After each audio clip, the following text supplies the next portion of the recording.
puede ser. Sí, 5, 23, 24. Ahí estábamos, ¿no? Sí. Me pareció medio rara algunas interpretaciones.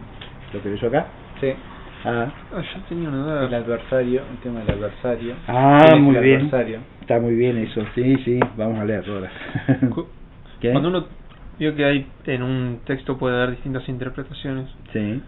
¿cuál debería tomarse o eso es subjetivo, digamos? No, a ver. Desde el punto de vista teológico hay un principio al que hay que atenerse y es el siguiente. Cuando se refiere al uso de la catena. Sí, dentro bien. de... Cuando los padres son unánimes en la exégesis hay que tomarla como autoridad de fe, porque si son unánimes es que esa interpretación viene de la tradición apostólica. Claro. ¿Está claro? Eso está definido por el Concilio de Trento, ¿eh? Eso que yo digo es un dogma de fe, Claro, no es una proposición teológica. ¿Se ve lo que digo? Bien. Ese criterio, es decir, la unanimidad de los padres hace regla de fe. Ahora, cuando no son unánimes, sino que uno dice una cosa, otro dice otra, la interpretación ya viene de su inteligencia humana, iluminada por la fe, pero que al reflexionar más allá del dato es humana, ¿no? ¿Se entiende? Claro. Y uno puede preferir una exégesis o la otra. O proponer alguna exégesis que no sea ni la que dice uno ni la que dice el otro. ¿Se entiende? Ahí hay libertad, ¿por qué? Porque los padres no transmiten nada que sea de fe ahí. Hacen un esfuerzo racional, como puede hacer cualquier otro exégeta después, por entender lo que está dicho ahí, pero no tienen una regla que venga de la tradición que dice, acá dice esto. Y eso lo manifiesta el que distintos padres digan cosas distintas. Claro. ¿Se entiende? Sí. ¿Está claro? Bien. Ahí no hay norma de fe. No, tampoco que, como me acaba de preguntar, se pueda preferir la que a uno más le guste, porque no es una cuestión de gusto. Hay que preferirle a que a uno le parece más razonable, claro, más conforme al texto, más conforme al contexto, más homogénea con la totalidad de la escritura, es decir, la que sea mejor exegéticamente, claro, no la que a uno más le guste. Eso, claro, no, eso nunca, ¿está claro? Por convención. Hay que elegir racionalmente la que a uno le parezca mejor, claro, ¿no? Sí. Que para tener un criterio del cual elegir habría que saber conocer todo, habría que... Sí, y hay que ver qué fundamento pone el padre cuando expone eso. Es decir, si un santo padre propone una exégesis que es suya personal, hay que ver con qué argumentos la propone. ¿Qué es lo que dice al exponer el texto? Para eso hay que ir más allá de la catena, hay que ir al texto original y leer todo el pasaje para entender bien qué es lo que está diciendo y por qué argumentos tiene, y si esos argumentos se sostienen o no se sostienen. Claro. ¿Está claro? Si son sólidos o no son sólidos, ¿eh? Entonces, vamos a leer ahora la catena. Si quiere yo leo. La única que está es esta, bueno. Hoy disculpen, no, yo tengo. la tiene Francisco, sí. Bueno. A ver. Ahora lo que vamos a leer es el comentario patrístico a Mateo 5, 23, 24, ¿no? No, 25, 26. 23, 24 ya lo habíamos leído. Sí, ya lo leí. Perfecto. 25, bueno. 25, 26 entonces, que sería lo del adversario, lo de la posible parábola, ¿no? Sí. ¿Está claro? Sí. Para mí me parece un discurso de tipo Mayal, es decir, pone un ejemplo, ¿no?, comparativo que se relaciona semánticamente con lo que acaba de decir, ¿verdad? Sí. Aunque no es exactamente lo mismo. Porque no es, ¿cómo se puede asociar esto con lo que precede? ¿No? Ese es un tema fundamental para la exégesis, ¿ves? Porque si la exégesis que se propone de esto no engarza con lo que precede, ¿a cuento de qué está esto acá? Vamos a la lectura. Entonces, lo vamos a leer. Leamos el pasaje primero. Sí. Léalo. Leo el de la catena, ¿no? Bueno, léalo en la traducción de la catena que dice: acomódate luego con tu contrario mientras que estás con él. Acomódate luego. Con tu ¿Cómo traduce Nácar? Nácar Columna. Muéstrate conciliador con tu adversario mientras vas con él por el camino. Sí. Isti eunon to antidiko su tafi. Eunon. Traducíamos. Viene de noes. Claro, eunon, ¿qué será? Es como, sí, ponte de acuerdo o ponte en el mismo. En buena intelección. En buen entendimiento. En buen entendimiento. ¿Sí? Claro. Ponte en buen entendimiento con tu acusador. Ponte de acuerdo. Ponte de acuerdo, traducía, ¿no? Sí, sí. Y la Vulgata tiene una muy buena traducción ahí. Eso estoy buscando. 25, no 24. Sí. Éxito consentience, adversario tuvo. Consentience. Consentience. Esto consentience, ¿no? Consentience. Es decir, sé consensiente en el sentido de consenso. De consenso, de llegar a un acuerdo, ¿no? Sí. Eunon, dice el griego. Sí. Eunon es pensar bien, pero acá tiene el sentido de pensar de acuerdo con, claro, ¿no? En conformidad con el acusador. Ponte en buen entendimiento, ¿no? Sí, en castellano decimos eso también. Entiéndanse. Claro. Pónganse de acuerdo, ¿sí? De acuerdo. Entiéndanse. Ponte en buen entendimiento con tu adversario. El adversario aparece ahí, pero sí, el adversario es en griego, decíamos, antídicos. el antídicos. El antídicos. ¿Sí? Sí. La idea de que el adversario era el malo.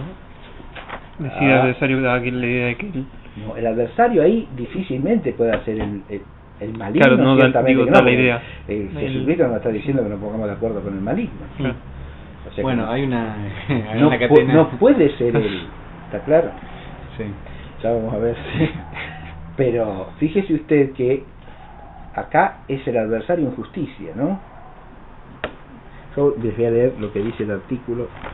Uno va al diccionario griego, ¿no? Y busca el antíricos. El adversario es uno de los nombres que se le da al demonio, ¿no, profesor? En otras partes de la escritura. Sí, pero eso en el término, esos son nombres hebreos siempre. ¿Sí? El adversario, o que es Satana, ¿no? Satana. ¿En griego? No, hebreo. El griego al latino lo traducen, lo dejan como nombre propio. Lo dejan como. Sí. El verbo antidiqueo significa perseguir o defenderse en justicia. Es decir, es el que juega alguno de los dos papeles de acusador o de defensor en el tribunal, ¿no? Eso es antidiqueo. ¿En justicia quiere decir en el tribunal? Ante el tribunal, sí, ante el tribunal, sí, en la justicia humana, claro. Sí, se entiende, sí, antidiqueo, ¿no? Particularmente, hablando del defensor, refutar, defenderse contra, ¿sí? Y antídicos, que es el adjetivo derivado, ¿no? Aquí dice antidico porque está en dativo, ¿no? Antídicos, antidico, es adversario en un proceso, parte adversa, ¿sí? Pero yo el otro día les insistí en que hay que retener el matiz de adversario en un proceso, es decir, el acusador en justicia, el adversario en justicia no es el adversario sin más, no es un tipo que me pelea por cualquier cosa, ¿sí? Porque el adversario o el adversario nosotros era contrincante, ¿no? El que está peleado con nosotros, y no es eso acá, ¿no? Acá el personaje de la parábola es uno que tiene contra mí una acusación en justicia, ¿sí? ¿Eso encaja en el contexto o no? Sí, pero perfectamente, si de eso viene hablando desde el comienzo, ¿o no? Sí, es así, ¿no? ¿Por qué digo que de eso viene hablando desde el comienzo? Porque primero da un precepto negativo de no hacer ciertas cosas. Ahora, si hago eso contra alguien, ese alguien tiene una causa en justicia contra mí o no. Sí. Bien. Después, ¿qué dice? Que si me acuerdo que alguien tiene alguna de esas causas contra mi justicia, deje la ofrenda delante del altar, vaya a reconciliarme y después vuelva, ¿no? Cosa que explicamos a partir del Salmo 50, ¿no? Y del Padre Nuestro, ¿no? Perdona nuestras ofensas, nuestras deudas, como nosotros perdonamos a nuestros deudores, ¿no? Pero acá no se trata de que tengamos deudores nosotros, sino que nosotros somos los deudores, que tenemos que hacernos perdonar, ¿no? Pero no solo de Dios, sino también del prójimo, según el precepto de amar a Dios y al prójimo como uno mismo. ¿Está claro? Sí. Ahora se pone como una parábola, ¿no? Si uno tiene algún adversario en justicia y se dirige hacia el tribunal, porque esa es la parábola, ¿no? Sí. ¿Está claro? Póngase de acuerdo con ese mientras va de camino, no llegue ante el juez. ¿Está claro? Sí. Más aún, se supone que a ese del cual está hablando es culpable, porque le dice que si no se pone de acuerdo en el camino, cuando llegue, va a ser condenado, y va a tener que pagar, no va a salir hasta que pague el último centavo. ¿No es cierto? Sí. ¿Se ve cómo es la parábola o no? Claro. Es clarito. Habla de un hombre que tiene una acusación contra la injusticia, eso se vincula con el precepto de si te acuerdas que alguno de tus hermanos tiene algo contra ti, evidente que se relaciona semánticamente o no. Sí. Es claro eso, ¿verdad? Sí, sí. Porque ese ir a reconciliarse con el hermano viene a equivaler a lo que hace este de la parábola, que antes de llegar al tribunal, ¿qué hace? Se pone de acuerdo con su contrincante en justicia, con el acusador, con el que lo acusa ante el tribunal, se pone de acuerdo, se reconcilia con él, ¿no? Y entonces evita el juicio. ¿Está claro eso o no? Sí. Es decir, el núcleo semántico de la parábola es claro. Y cómo se relaciona con lo anterior a mí también me parece claro. Lo que pasa es que si uno traduce antídico simplemente por adversario, es una traducción precaria, creo yo, en castellano por lo menos, ¿no?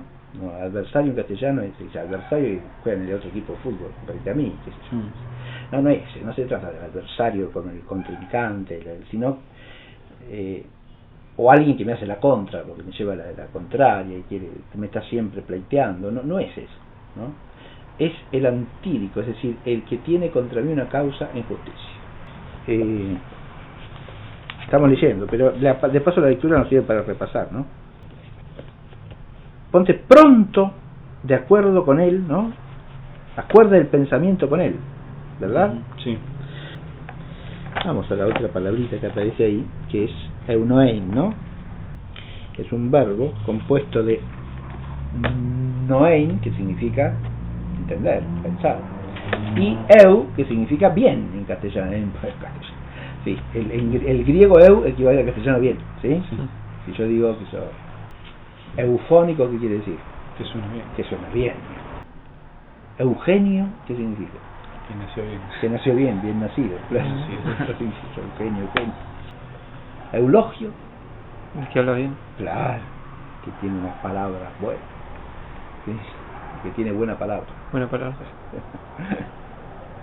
En Eucaristía. Eucaristía, ¿qué significa Eucaristía?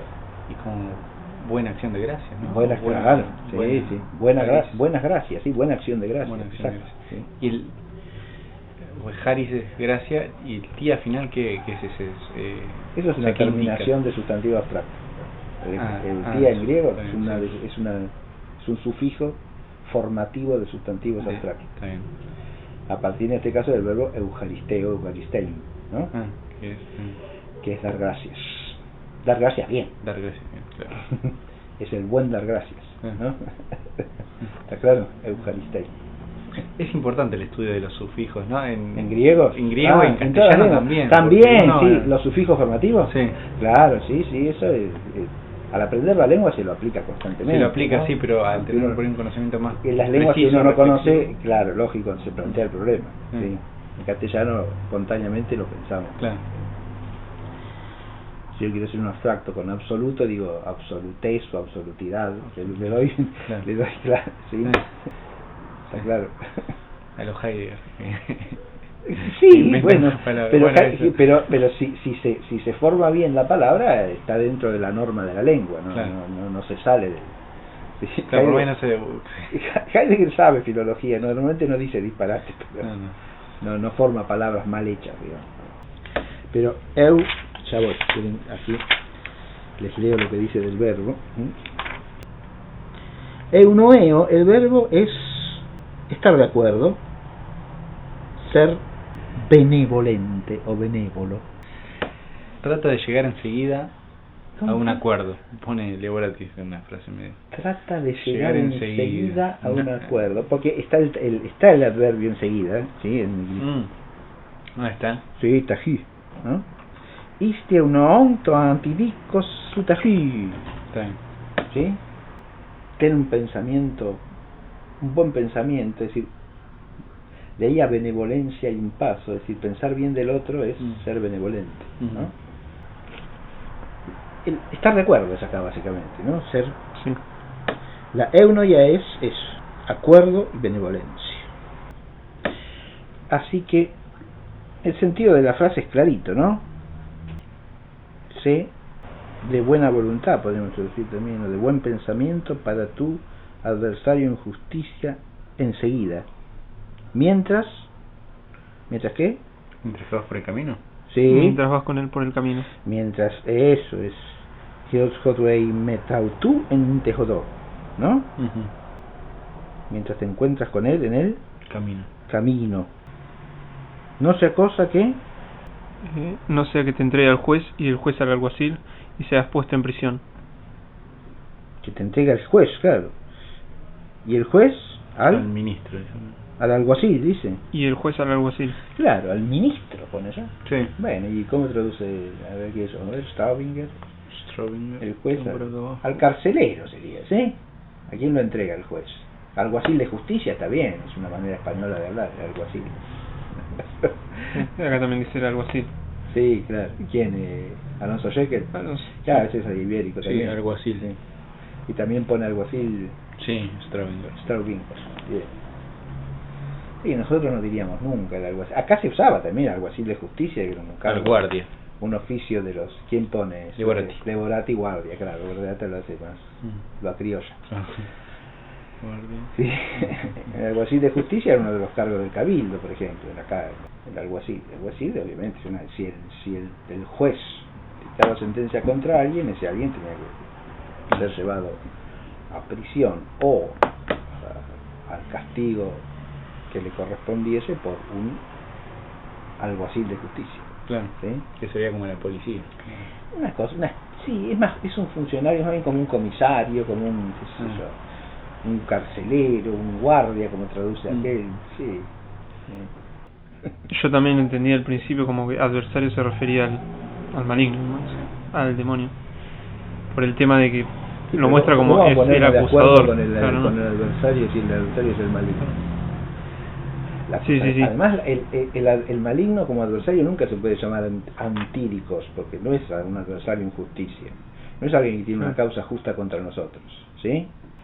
Porque acá la cuestión es que se ponga de acuerdo o que sea de buen pensamiento, que se entienda con quién. El hermano. Con el hermano que lo acusa en justicia, claro. No sea cosa que sea el juez y el juez lo condene y lo entregue al alguacil, ¿no? Y que el alguacil y sea puesto en prisión. Lo ponga en prisión y no saldrá de allí, en verdad termina así, ¿no? Que en verdad te digo que no saldrás de allí hasta que pagues el último. Amén, lego soy. De nuevo. Amén, te lo digo, ¿sí? Amén, te digo, ¿no? Fran está siguiendo acá a San Jerónimo. Me excelses ekeisen, no saldrás de allí.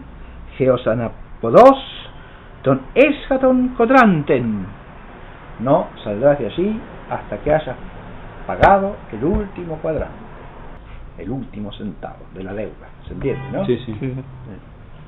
La deuda externa. Yo lo veía también por el lado de que, como dice, es quien lo acusa, digamos, acusador. Antes de esto habíamos visto que era el demonio también, ¿no? Sí, yo no le digo que absolutamente y en totalidad no se lo pueda llevar a ese significado por alegoría. Ahora vamos a leer lo que dice San Jerónimo. Pero San Agustín dice bien. Pero yo coincido totalmente, porque no veo que acá se pueda entender que ese antíricos es el demonio, de ninguna manera, ¿no? Lo que pasa es que él lo está trasladando alegóricamente, porque este que va a quedar ahí hasta que sale lo último de la deuda, que es o un condenado al infierno o al purgatorio. O al purgatorio. Entonces el purgatorio va a estar hasta que pague lo último que le quede. Pero se puede atribuir ese pensamiento a este pasaje. No parece que esté hablando de eso en absoluto. ¿Sí? No, parece que es una enseñanza más general, digamos. Mucho más general, mucho menos escatológica. Acá no tiene yo creo esa relación, ¿no? Pero ahora vamos a leer lo que dicen los padres. Veamos. Ahora sí, lean ustedes, sí, uno y uno, ¿sí? Sanitario. Puesto que el Señor no permite que haya tiempo alguno sin el deseo de reconciliación, nos mandó reconciliarnos con el adversario rápidamente en el camino de nuestra vida, no sea que lleguemos al tiempo de la muerte sin haber hecho la paz, y por ello dice, acomódate. Pero fíjese, el adversario es alguien con quien tenemos que hacer la paz, con quien tenemos que ser benevolentes, estar de acuerdo, acordar con un único pensamiento, ¿sí? Que es la eunoia que está ahí, ¿no? Es decir, el eunoen significa ponerse de acuerdo. ¿Cómo tenés que ponernos de acuerdo con el maligno? Claro. Se ve que no puede ser eso. Sí. Es decir, No, se entiende que la última parte se lo pueda vincular con eso de alguna manera, pero quiebra la estructura de la parábola, ¿no? No Claro. tiene sentido. Siga. Leo. Sí. No, ahí termino. Lo que dice Sanelario está perfecto, ¿no? Sí, Me parece a mí. Sí, Sanelario sí. acá es preciso y se ajusta al tema del discurso parabólico, ¿no? Lo relaciona con ¿qué? Con el espíritu de reconciliación que viene de antes, ¿o no? De las dos versículos inmediatamente anteriores. Sí. Si a la hora de llevar la ofrenda delante del altar te acuerdas que tiene un hermano tuyo tiene algo contra ti, ve y reconcíliate. Y cuando lo hayas hecho, vuelve. Por eso dice, ¿cómo empieza la exégesis de Hilario? Puesto que el Señor no permite que haya tiempo alguno sin el deseo de la reconciliación. No permite que haya tiempo alguno sin el deseo de la reconciliación. Esto es lo que significa la palabra. Si el corazón está siempre dispuesto a la reconciliación, será como uno que, ahí está la parábola, ¿no? Claro. El cristiano será como el miembro del reino de Dios, del reino de los cielos, será como uno que, mientras va de camino con su adversario en tribunales, se esfuerza por ponerse de acuerdo lo más rápido posible con él, porque tiene ánimo de reconciliación. Claro, incluso aunque uno no esté en falta, ¿no? Podría ser también. Estar bien dispuesto a la Claro, reconciliación. sí, también, sí. Pero acá está tomado desde el que comete la falta, Claro. no desde el perdón al otro. Ajá. ¿Sí? Sí. ¿Se entiende? Que es quizá más difícil todavía, porque estar dispuesto a perdonar significa cierta paz y generosidad en uno. El de estar dispuesto a ser perdonado es más difícil porque significa mayor humildad en uno. ¿Se entiende lo que digo o no? Dispuesto a perdonar, sí. El que está dispuesto a perdonar tiene en sí la paz que le ofrece al otro. Claro. En cambio, el que está dispuesto a ser perdonado tiene la inquietud de que ha cometido la falta. Claro. Y es un acto de pura humildad el querer reconciliarse. ¿Se entiende? Sí. Es distinto, no es lo mismo. No es lo mismo. ¿Sí? Una cosa es estar dispuesto a perdonar, otra cosa es estar dispuesto a ser perdonado. Una cosa es querer reconciliarse con aquel que ha faltado contra uno, y otra cosa es querer reconciliarse con aquel contra el cual uno ha faltado. En el primer caso no hay nada de vergonzoso para uno, en el segundo sí. Claro. ¿Se ve la diferencia sencillamente Sí, o no? Sí. A lo que insta en este texto el Señor es a que, como nuestro corazón tiene que estar dispuesto a no ofender al otro, ¿no? No matarás, ¿no? Pero tampoco injuriarás, no insultarás, no maldecirás al prójimo, al hermano, que es una manera de matarlo, ¿no? Esa disposición de amor hacia el otro implica que cuando yo hiero al otro, tengo que tener la disposición a la reconciliación con el otro, ¿sí? A deponer toda actitud de rechazo del otro y estar dispuesto a pedir él la reconciliación con el otro. ¿Está claro o no? Sí. Esto es lo que está diciendo. Por eso me está muy bien lo de San Hilario. Como el comienzo de San Hilario es magnífico. Puesto que el Señor no permite que haya tiempo alguno sin el deseo de la reconciliación, nos mandó a reconciliarnos con el adversario rápidamente en el camino de nuestra vida, no sea que lleguemos el tiempo de la muerte sin haber hecho la paz, y por ello dice, acomódate luego con tu contrario mientras estás con él en el camino.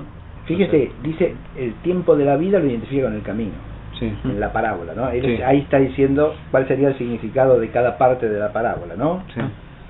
El camino sería el tiempo de esta vida, y el juez sería Dios entonces, ¿no? Y sí. Claro, sí.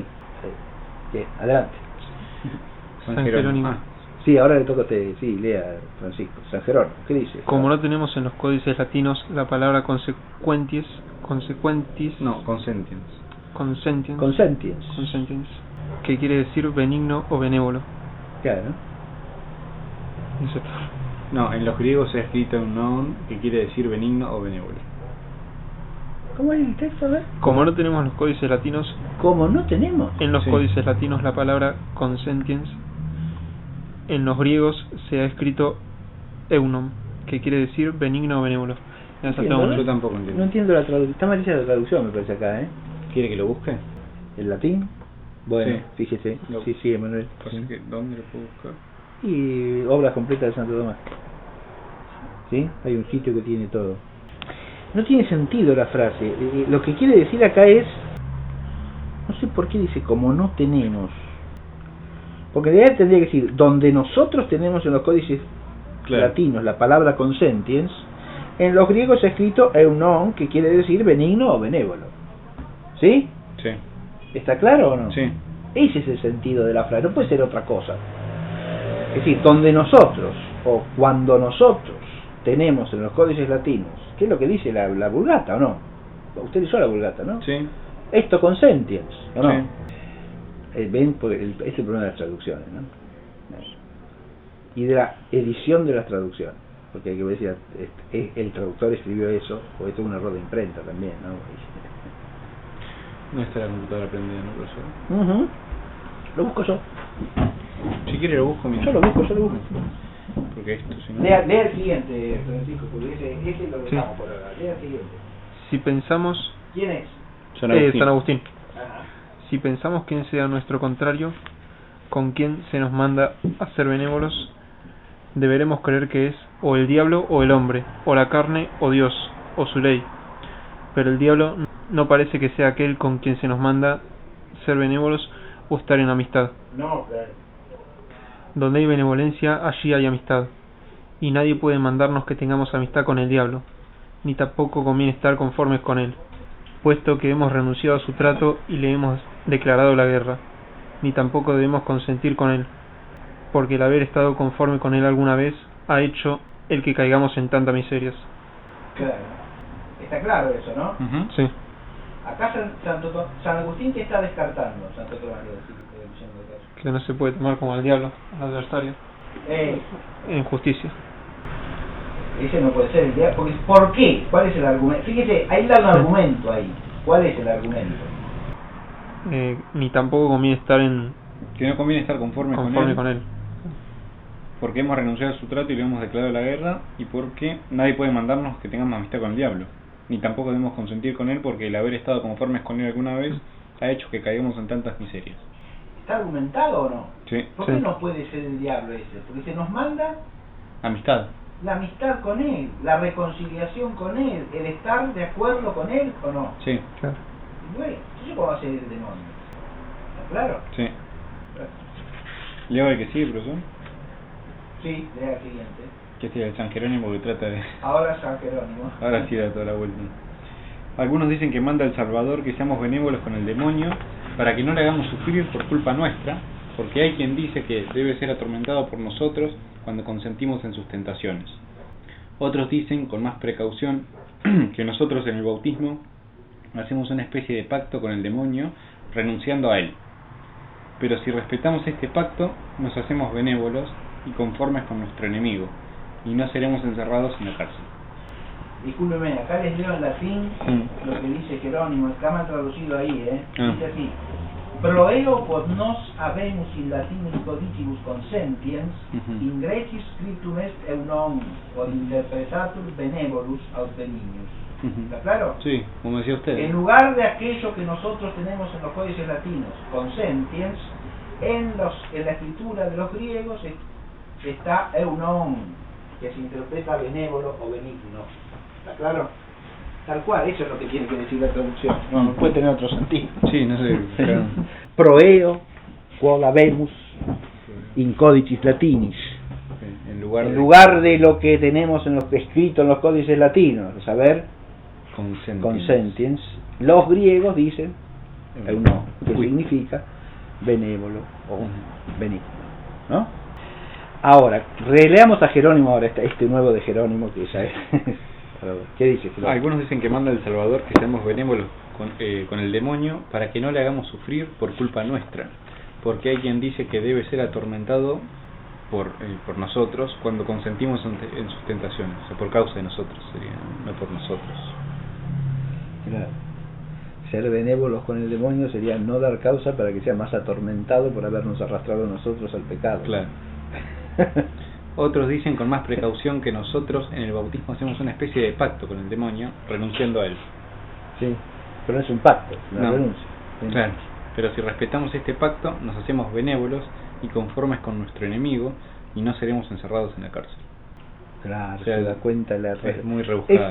Claro, la exégesis que hace acá también está argumentada, ¿no? Sí. Sí. Ahora, son argumentos que a mí no me convencen para nada. ¿Qué quiere que le diga? ¿Por qué? Porque él, fíjese, tiene que buscarle la vuelta para hacer... Primero que nada, ¿por qué acá el Antíricos va a ser el demonio? Simplemente porque el demonio suele considerárselo el adversario del género humano. Sí. Pero es el adversario en cuanto tienta, ¿no? No es el adversario, y acusa al hombre de pecado, pero no es el adversario en cuanto que es alguien con el que yo me tengo que reconciliar porque lo he herido. Claro. Que es el tema del pasaje, y ahí está la falla fundamental de la lectura de San Jerónimo. ¿Se entiende lo que digo o no? Sí. O Además, de la el lectura que adversario- San Jerónimo está defendiendo acá casi en algunos, Sí. porque no entra en el contexto eso. No se trata de que yo... Además, lo de adversario viene por el texto latino, que pone Jerónimo, adversario. Sí, pero ahí dice, ¿hace alusión al griego también o no? No. Vuelve a leerlo, Emanuel, ¿no? Ah, no hace alusión al Antíricos, no. No, desde el texto griego es más claro lo que yo digo, porque Antíricos nunca es llamado el demonio en la escritura, Con nuestro ¿Está claro? enemigo, pero bueno, hay que ver. Nuestro enemigo, dice. Sí. Ah, a ver. Ya enseguida lo tengo ahí, está abierto. Sí, ¿Cómo lee? A ver, Manuel. De San Jerónimo. Jerónimo. Algunos dicen que manda el Salvador que seamos benévolos con el demonio, para que no le hagamos sufrir. ¿Sigo? Sí, para que no le hagamos sufrir pena, ¿no? Sufrir por culpa nuestra, dicen. Sí, recibir pena por nosotros. Ajá. Penam sustinere pro nobis, quem dicum pro nobis esse torquendum, ¿no? ¿Cómo? Porque dicen que por nosotros es atormentado, ¿no? Sí. Por nuestra causa es atormentado. Si ei consenserimus vitia suggerenti, si consintiésemos a los vicios que nos sugiere, ¿está claro? Sí. ¿Cómo sigue? Otros dicen con más precaución que nosotros en el bautismo. Con más, claro, otros dicen con más tino, dirían, con más precaución, sí. O sea que esa exégesis anterior a él no le parece muy sensata, ¿no? No. Diga, impactísmate Hacemos una especie de pacto con el demonio. al renunciar a él, ¿no? Renunciando a él, sí. Sí. ¿Cómo sigue? Pero si respetamos este pacto, nos hacemos benévolos y conformes con nuestro enemigo. Adversario, claro. Et nequa quam carcere resudendi. Y no seremos encerrados en nunca casa. llevados a la cárcel. Pero es eso lo que dice el relato. Sí, me parece muy forzado. Es muy forzado entender esto de este relato parabólico. ¿Se sigue semejante cosa? Yo creo que acá no entiende tampoco Jerónimo que esto es un relato parabólico. Si se pone a discutir estas cosas, ¿no? Y además está desconectando esto último de todo lo anterior, ¿no? Porque parece obvio que hay que pensarlo desde donde dice San Hilario, ¿no? Tenemos que estar siempre dispuestos a la reconciliación. El adversario con el que se nos manda a estar de acuerdo es aquel con quien tenemos que reconciliarnos porque lo hemos herido, ¿no? Sí. Claro, bueno, herimos al demonio porque le cargamos con la pena que corresponde a la culpa a la que nos induce. Imagínese usted que eso, primero que nada, eso supondría discutir si la pena del demonio es por tentar a los hombres, lo cual es por pensar cuál es el pecado del demonio por el cual ha sido condenado eternamente. De hecho, ningún gran teólogo escolástico sostiene que el pecado del demonio sea tentar a los hombres, porque cuando lo tientas, porque ya es maligno. Claro. Claro. Y ya está condenado. Entonces, lo otro sería una pena accidental, que se le incrementa. Pero de eso está hablando. No incrementen la pena accidental del maligno, pórtense bien para que el maligno no debe soportar mayores tormentos de lo que soporta. No. Imagínense que esa interpretación es un retorcimiento monumental, ¿no? Sí. Sigamos. No parece estar hablando de eso el pasaje, no. A mí no me lo parece en absoluto, ¿no? Además, estas exégesis que están acá, ¿quién sabe en qué contexto también, ¿no? Pues sí, hay que ver a quiénes está aludiendo San Jerónimo ahí, porque está hablando de otros, ¿no? No es lo que dice él. Otros dicen con más acierto, con más precaución, tal y tal cosa. O sea, está hablando de las exégesis que sostienen otros, ojo, Sí. No es lo que dice él. Está tomando en cuenta que puede ser esto, puede ser aquello. Los padres en eso son muy cautelosos, muy parsimoniosos. Cuando hay varias opiniones las tienen en cuenta y ven si las tienen que desechar, si las pueden aceptar, en qué parte sí, en qué parte no. Claro. Porque obviamente él no está hablando ahí de lo que él sostiene, sino de lo que sostienen otros en ese pasaje. ¿Se ve? Eso también hay que atenderlo, porque no es que él dice que es así, sino que otros dicen, ¿no? Bien, adelante. Ahora, ¿quién es Agustín? San Agustín. San Agustín. No veo cómo interpretar esto. Nosotros somos entregados por el hombre al juez. Cuando comprendo que Jesucristo es el juez, ante cuyo tribunal todos habemos de presentarnos, según dice el apóstol, ¿cómo habrá de entregar al juez aquel que, como nosotros, habrá de compadecer también ante el juez supremo? Habrá de comparecer, ¿no? Comparecer. Tiene que presentarse antes. Sí. Y también, si alguno daña a otro hombre, matándolo, no tendrá tiempo de reconciliarse con él en el camino, esto es, en esta vida, y sin embargo podrá obtener el perdón por la penitencia. Tampoco comprendo cómo se nos manda estar acordes con la carne, con la cual consienten los más pecadores. Los que la someten a la servidumbre no están de acuerdo con ella, sino que la obligan a que se someta. La carne, porque el adversario es un ser humano. Claro. Pero en el sometimiento parece que está hablando de la carne en cuanto que no es el espíritu. Claro, eso sería otra exégesis forzada, ¿no? Sí. Sí, porque el adversario ahí estaría entendido como la carne en cuanto que está sujeta al espíritu. En cuanto a rebeldía de la naturaleza humana al espíritu de Dios, ¿no? Eso tampoco parece aceptable como exégesis razonable del contexto, ¿no? Volvamos a leer todo el pasaje, a ver. No veo cómo interpretar esto. Nosotros somos entregados... No veo, está confesando que no entiende. No entiendo. Claro. Empecemos por ahí, ¿está claro? No dice la exégesis correcta es esta.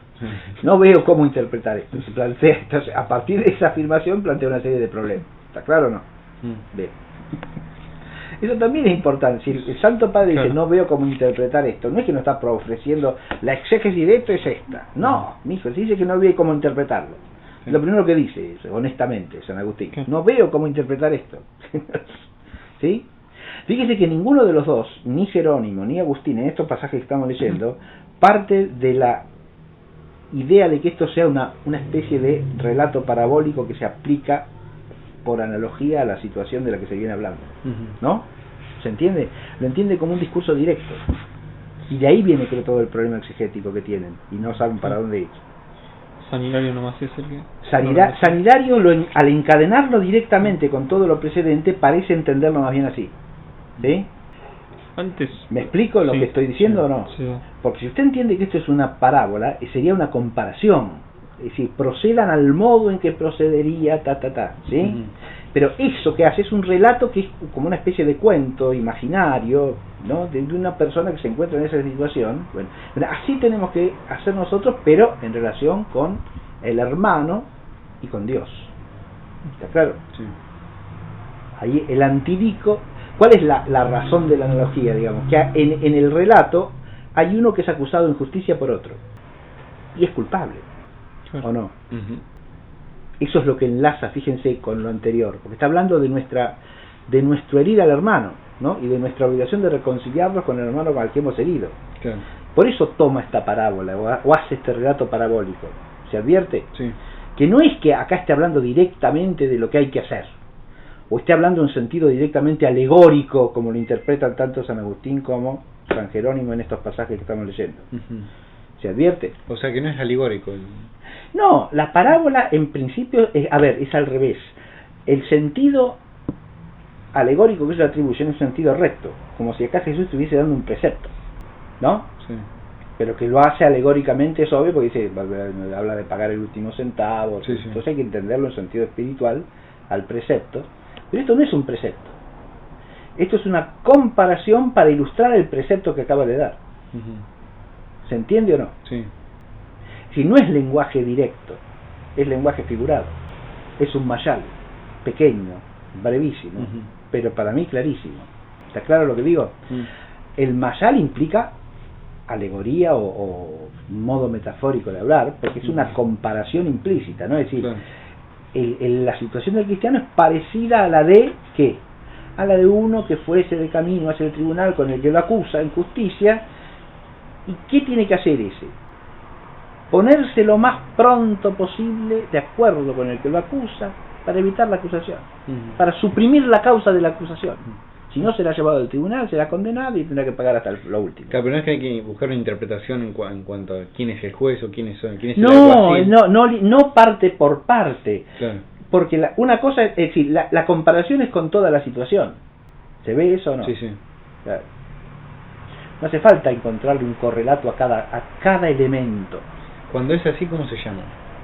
Porque tiene otro nombre. Cuando ¿no? tiene cada Sí. elemento, eso es una alegoría en sentido riguroso. Alegoría. ¿Sí? Sí.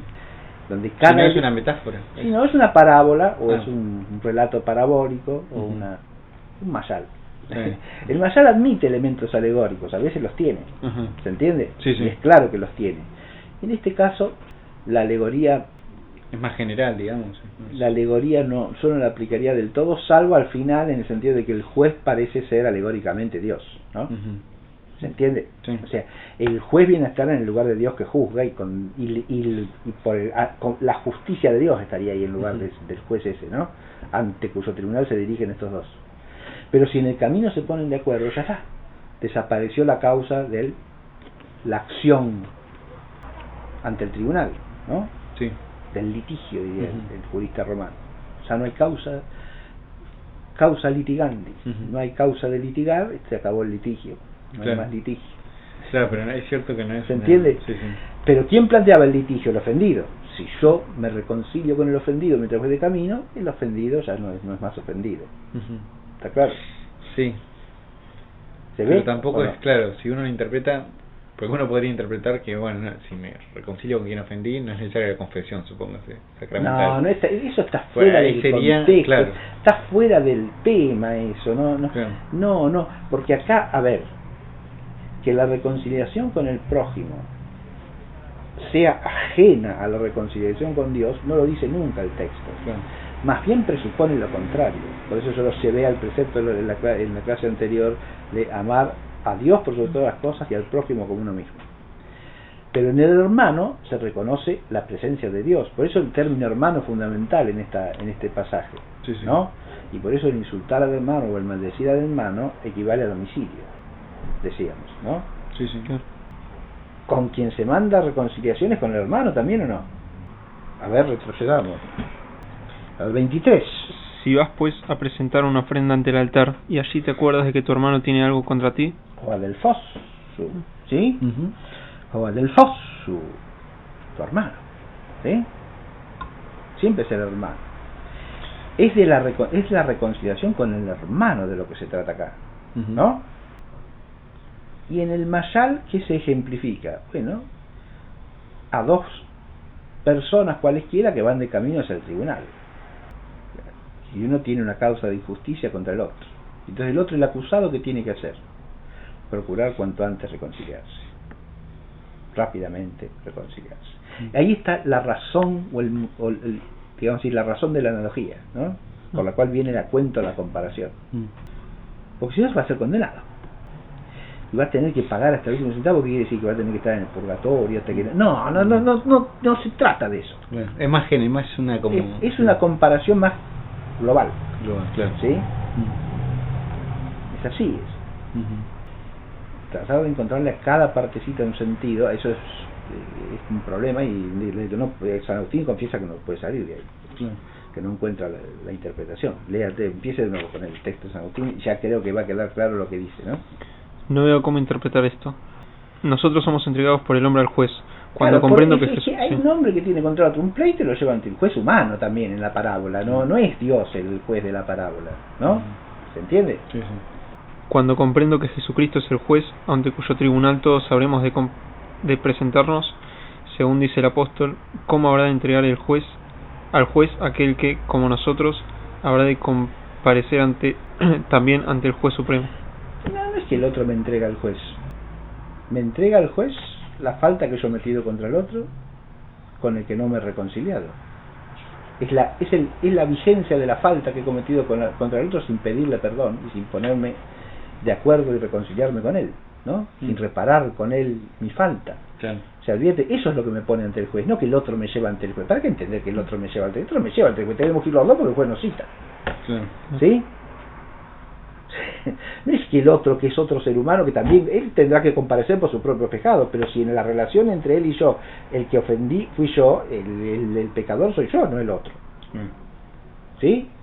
Sí, pasa que el texto porque dice, eso, bueno. uno podría decir, esta consideración que hace San Agustín se responde fácilmente sosteniendo que si él lo remite al juicio divino, en el día del juicio, todas las ofensas que hayamos hecho a nuestros hermanos, si no están perdonadas, serán acusaciones contra nosotros. No es nada de que el otro nos lleve al tribunal. ¿Se ve o no se ve? Es fácil de entender eso que digo, ¿no? Bien, siga. Y también, si alguno daña a otro hombre matándolo, no tendrá tiempo de reconciliarse con él en el camino. Esto es... Bueno, lógico, sí. dice, pero escúcheme, qué gracia. Si te lo mató.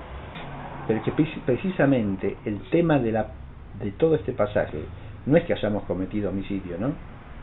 No. Sino que hayamos injuriado o insultado al prójimo. Eso es lo que da ocasión a la reconciliación, ¿no? Obviamente usted se va a reconciliar con el que mató y no puede ya, ¿no? Lógicamente, pero puede también. Porque en cuanto le pide perdón a Dios de su pecado y se arrepiente profundamente de su pecado, se reconcilia con el otro. ¿Sí? Eso tampoco carece de contestación. Claro. Pero la parábola no está pensada para el homicida, está pensada para el que ofende de palabra, ¿sí? Que es como un homicida. Pero a ese se le manda reconciliarse, porque puede. ¿Se entiende? Cosa que no cabe en el caso del homicida material. ¿Sí? Ese podrá reconciliarse con los parientes del muerto, con la familia del muerto, procurar que lo perdonen los deudos, ¿no? Es posible también, en lugar del muerto, porque son los que están en su sitio, en su lugar, hablando judicialmente, los que llevan su causa, ¿verdad? Entonces ante ellos tendrá que reconciliarse, en todo caso, ¿no? Ante el muerto solamente delante de Dios como juez, ¿eh? Y una de esas cosas que plantea son insolubles, pero está planteando problemas que no tienen nada que ver con el texto, ese es el asunto. Porque el texto no habla de eso, ¿está claro? No habla de toda la problemática teológico-moral que afecta al caso de cualquier pecado de homicidio, de cualquier pecado grave contra el mandamiento que dice no matarás. No se trata de eso. ¿Se ve? Se trata de una cosa más precisa, más acotada. Que en el contexto es clara. Si uno lo lee todo de corrido, parece claro lo que dice, ¿no? Y sí, señor. Sí. No hay que sacarlo del contexto nunca el texto. Y nunca llevarlo a planos de significación que de suyo no tiene en el contexto en el que aparece. ¿Sí? Eso es un principio de exégesis también, ¿eh? De buena exégesis. Sí, si uno al texto lo absolutiza, digamos, si lo considera solo en sí mismo, sin relación con lo que precede y con lo que sigue, o sea, sin su marco, fácilmente lo malentiende. Eso vale para cualquier texto y para la escritura en particular hay que aplicarlo siempre. Es un principio de buena exégesis, ¿no?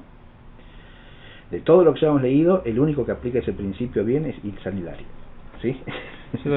Porque San Jerónimo y San Agustín se elevan demasiado, van a cuestiones muy complejas y amplias que no son las del texto. Son cuestiones que hay que pensar, que son profundas, que son moralmente importantes, pero no tienen que ver con el texto. No habla de eso el texto. Ya vi una más para todo. ¿Por qué? Ahora lo que sigue. ¿Cómo sigue? Dele. ¿Leo yo? No, pero no terminamos San Agustín. No, todavía no. Y también si alguno daña a otro hombre matándolo, no tendrá tiempo de reconciliarse con él en el camino, esto es, en esta vida. Y sin embargo, podrá obtener el perdón por la penitencia. Sí, claro. Sí, es equivalente. Es lo que yo decía antes. Claro. Tampoco comprendo cómo se nos manda estar acordes con la carne, con la cual consienten los más pecadores. Los que le someten a la servidumbre no están de acuerdo con ella, sino que la obligan a la que se sometan.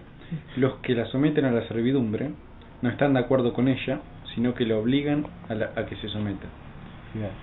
Pero acá porque está interpretando alegóricamente por adversario la carne. Esta es una interpretación también disparatada, lo mismo que la interpretación de Jerónimo de que es el maligno. ¿sí? La que menciona Jerónimo, ¿no? Porque, claro, el adversario nuestro, ¿quién es? El demonio, el mundo, la carne. Puede decirse eso, ¿no? Sí. Pero esos son adversarios de nosotros como opositores al bien. Acá no se trata de eso, acá se trata de uno que nos lleva ante el tribunal porque tiene una causa justa contra nosotros, porque si no, no seríamos condenados por el juez. ¿Se entiende? Sí. En el relato parabólico no se trata para nada de eso, no se está hablando de eso. Para mí lo que da lugar a la confusión es la traducción latina. También, fíjense que estos son padres latinos, que traducen el adversario, ¿no? El antidicos, pero no hay un término jurídico en lengua latín? latina para... Y yo creo que tiene que haber Para- litigante, por ejemplo, Claro. ¿sí? La parte litigante, ¿sí? Pero tiene que haber alguna otra, no me acuerdo en este momento. Habría que tener un diccionario. Pero adversario lleva a pensar en lo que se opone a nuestro bien. Y eso está fuera de contexto. Porque el antídico no es el que se opone a nuestro bien. ¿Está claro? No es nuestro adversario en el sentido teológico moral. Este relato parabólico no tendría sentido. Por eso insisto en que lo están entendiendo como si no fuese un relato parabólico. Es como si Jesús estuviese diciendo a los tipos: estén dispuestos a reconciliarse pronto, a ser pronto benévolos con el adversario. Bueno, pero ahí la metáfora entra, sí o sí, de algún modo. Estén siendo... Porque no está haciendo... No, pero se les está dando un precepto a ellos. No está haciendo un relato. ¿Se entiende? Pónganse de acuerdo con el... Pero claro, ¿cómo se entiende el pónganse de acuerdo con el adversario si el adversario es... Por eso dice Agustín, no entiendo cómo se puede Pero decir si es en... que nos pongamos de acuerdo con la carne. ¿Cómo nos podemos poner de acuerdo con la carne? Y el juez... Pero esa pregunta de suyo descarta que pueda ser la carne el adversario o el demonio. Pues ya lo ha dicho él. No puede ser el demonio, ¿por qué? Porque no se nos puede mandar ponernos de acuerdo con el demonio, pero tampoco ponernos de acuerdo con la carne. ¿Sí? Y dije, no, claro, ninguna de esas cosas. Estas reflexiones son buenas para descartar esos sentidos posibles, porque es lo que en el fondo está haciendo San Agustín, ¿no? Claro. Siga. A ver. Yo viéndolo así también, dividido el texto en títulos, subtítulos, capítulos, Sí. me parece más fácil que ellos no lo tenían así, ¿no? Dividido, digamos, No ordenado. importa, pero la perícopa cierra temáticamente, porque fíjese que, aunque no esté la división hecha, ¿qué dice el 20? Porque os digo que si vuestra justicia no supera... No, perdón, el 21. 21. Habéis oído que se dijo a los antiguos. ¿Qué dice el 27? Habéis oído que fue dicho. Claro. Es decir, Sí, 27 inicia un nuevo pasaje después Claro. del 21, ¿no? Claro. Por la estructura literaria. Claro. ¿Se ve? Sí. Me había olvidado que habíamos hecho Las perícopas no son arbitrarias y no implican que esté el texto dividido en capítulos. Uno leyendo las descubre, Claro. porque son una estructura conceptual y literaria a la vez del texto. ¿Se entiende? Sí.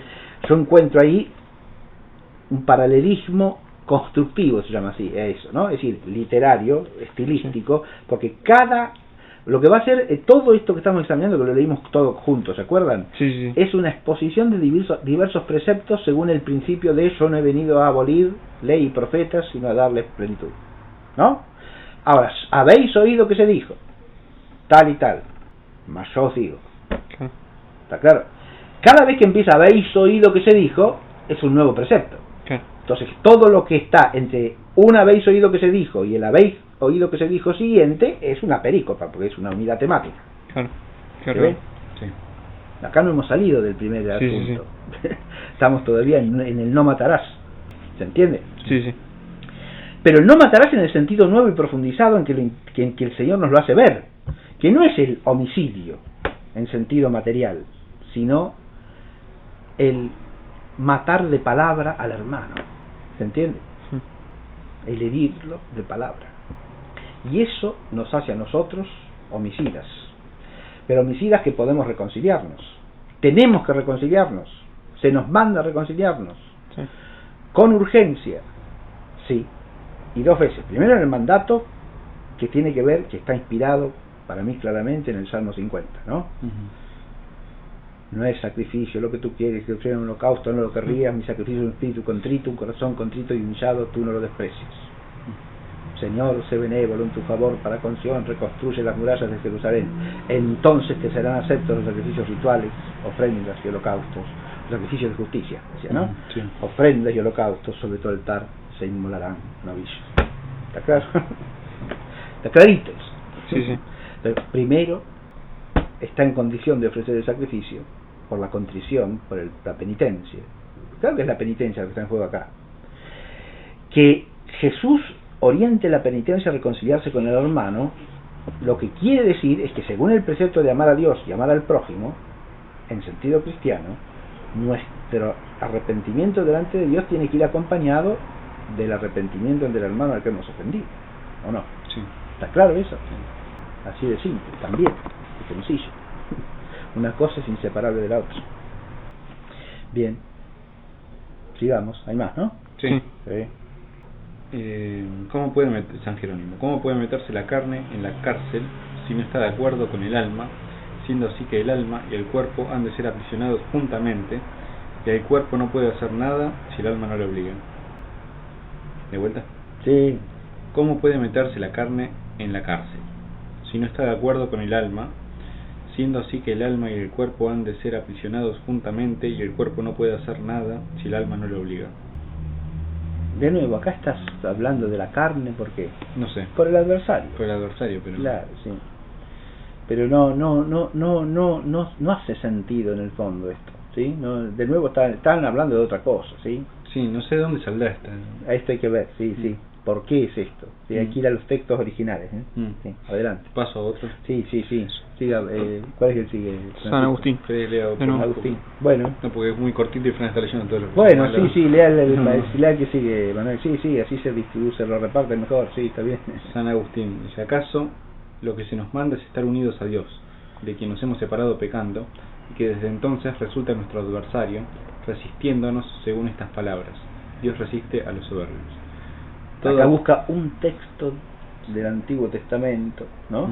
Que le sirve de punto de apoyo para otra exégesis, ¿no? Acá, descartado todo lo anterior, ¿no? Ahora, ¿cómo puedo pensar esto? A ver, reléalo.